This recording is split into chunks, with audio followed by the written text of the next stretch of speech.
Right. When we originally began the build and we thought about the idea of learning skills, we had thought about the idea of escape rooms. So you basically go into an escape room to learn a skill. So maybe go in as a Zenzi with just, you know, a t-shirt and jeans, and that's all you have access to. And you learn how to do something, and then once you do that skill, the door opens and you go into the next door. I don't know that that particular thing is still appropriate, or that ties into our system as easily as it could have when we were building it. But something like that, where you have so many points, you get something that in your closet that other people don't have, would probably be pretty easy to do. I think the harder part would be the planning of it. So like I can do the programming of it, but we would need like a real game outline plan that made sense Well, before we actually started building it. well, Day is talking about the quest method, and of course, one of the things you might do with a quest is you win. Well, you achieve something. I'm not going to talk about points because that's really a cliche, but you get something every time you achieve a quest, and you have to. If I really prefer the arrangement that leaves you options about sequencing. So rather than having to pass a door, I would rather have you get something. You get various things, and if you get enough of those in the right places, right categories. This is essentially exactly like the way colleges do things. You get enough of them, you get a badge, an upgrade of some sort. You make apprentice, for example, or you make journeyman. Right, right. I think the only reason I was using the idea of the point system is just that's how the server would count it. So Yeah, like every time you land on a new region, you get so many points. Every time you pick up yeah. a bat with crochet sweater, you get so many other points. Every time you pick up something that resembles a space museum, so when they pick it up, they would say, "Hey, this came from the space museum. Who dropped this here? I don't know. Check it out." And then they get a link to go to the space museum, perhaps. Mm-hmm. Those would all be great ways that we could do that. And then every time an avatar does one of those things, a point or so many points would be added to the database, and would allow us to keep a leaderboard of some sort, that would, if we wanted it, Well, and offer achievements. yeah, essentially, you record achievements and provide badges when certain levels of achievement have been reached, and this is very useful for schooling, in my view.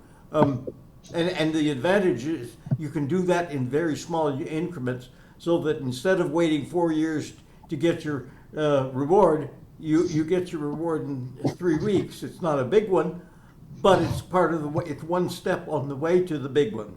Right. So the question I think would really be is, how can we get from this idea that we all seem to agree is a good one to an actual solid plan, one that maybe ties in all of the things that you were just discussing with education, but also revolves around learning how to use 3D Web Worlds.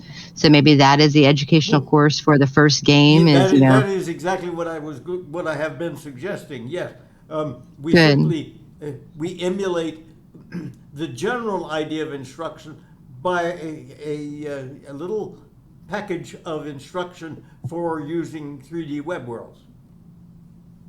And we can tell when, if I know how to fly, I can go up there and pick up something that is available, but only if I know how to fly, for example. Right. So we can actually, and of course, if I don't really know how to walk and I walk slowly, I can get there finally, but I'm not very skilled at it. Well, then I may be behind everybody else. So in other words, if we require people to and not tell us things, but execute things that demonstrate their skills, then we actually have a model for doing that. And I'm not saying even that is limited to this, but that's really what I would suggest thinking about as a starter. The 3D Web Worlds training path. Absolutely. Yeah. Danny already has a quest that she wants to do that we could apply the same concept to, but I would rather use 3DWebWorldz as a guinea pig and not her training course. So maybe the trick would be to follow along on the manual and figure out ways that we could take each section of the manual that where you learn a new skill to do something with that. I don't know. What do you think, Dick? You're the one that's working on the manual. Would that be the good way to try to get an organized?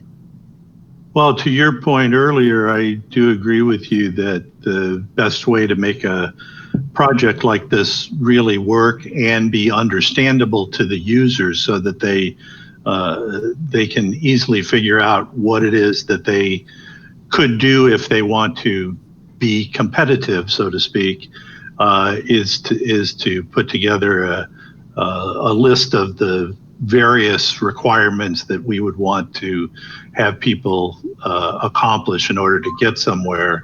I just started a new project while we were sitting here in base camp called the achievement-based reward system.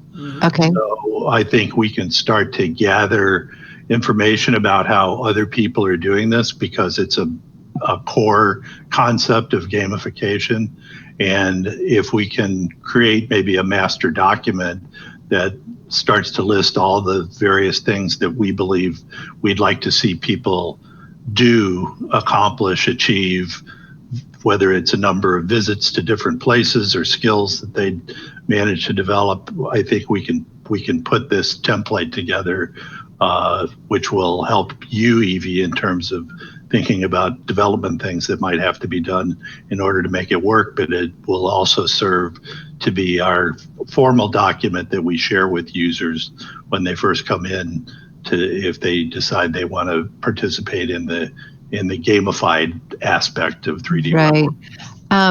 Couple of things I want to mention is that one way that we could start it is when they do come to the home page, if they decide they want to start the game, we could have like a list, almost like a scavenger hunt of what they have to do, which leads them from skill to skill.